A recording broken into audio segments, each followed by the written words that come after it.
Bonsoir à tous et bienvenue à Perspective. Samedi après-midi, le pape François et nombreux jésuites se sont rassemblés dans l'église du Jésus à Rome. Il a présidé l'office des vêpres pour le bicentenaire de la restauration de la Compagnie de Jésus. C'était une occasion toute spéciale vu la présence du premier pape jésuite dans le lieu où est enterré le fondateur de la Compagnie, Saint Ignace de Loyola. Voici un résumé de son homélie où il rappelle la persévérance et le discernement des jésuites durant les difficultés. Costa fatica remare. Ramer demande des efforts. I gesuiti devono essere Les jésuites doivent être des rameurs experts et valeureux. Remate dunque. Ramez donc, Remate.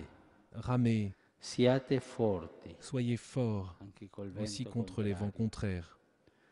Remiamo a servizio della Ramons au Chiesa, service de remiamo l'Église, insieme. ramons ensemble.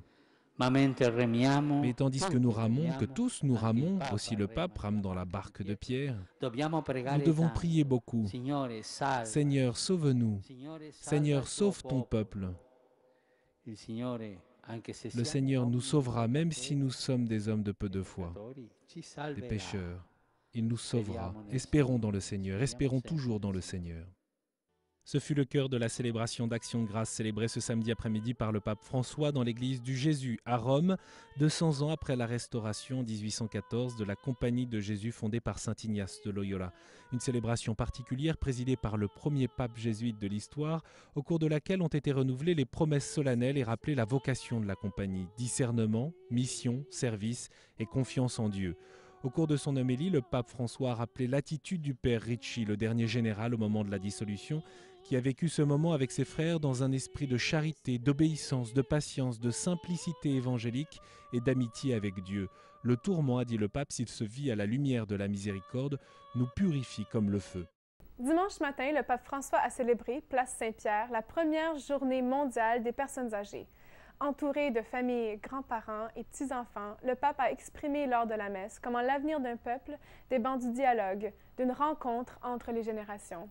Puis, à l'Angélus, il a dénoncé la violence envers les personnes âgées, une attitude qui trop souvent, dit-il, ressemble à une véritable euthanasie. Écoutons un résumé de ce qu'il a dit à la fin de l'Angélus. Il a rappelé que la violence envers les anciens, comme celle contre les enfants, est inhumaine. Le pape a aussi exprimé sa proximité avec ceux qui ont échappé aux persécutions et qui témoignent que les anciens qui ont la foi sont comme des arbres qui continuent à porter du fruit.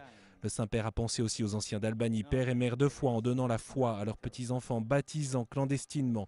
Il a aussi manifesté sa proximité avec ceux qui vivent dans les maisons de retraite et qui ne doivent pas en être prisonniers. Il ne doit pas y avoir d'institutions où les anciens vivent oubliés, comme cachés, négligés. Je me sens proche de ces personnes âgées qui vivent dans des maisons de retraite. Et je pense à eux avec affection ainsi qu'à tous ceux qui prennent soin d'eux.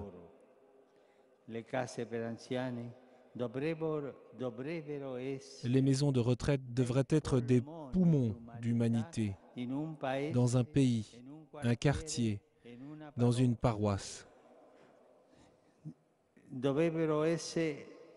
Ils devraient être des sanctuaires d'humanité, où celui qui est vieux et faible est soigné et protégé, comme un grand frère ou une grande sœur. Ce matin a été annoncé le thème pour la Journée mondiale des communications en mai 2015. Communiquer la famille, lieu privilégié de la rencontre dans la gratuité de l'amour. Le pape François lancera son message pour cette journée mondiale le 24 janvier prochain. Ce soir, à 21h30, Salut Lumière diffusera un documentaire sur la vie de Sainte Thérèse de l'Enfant Jésus. Il retrace les pas de cette jeune carmélite de Lisieux qui touche des cœurs encore aujourd'hui. Je vous invite donc à l'écouter à 21h30 ce soir sur Salut Lumière, à l'occasion de sa fête qui aura lieu ce mercredi 1er octobre. Merci d'avoir été avec nous, bon visionnement et à demain.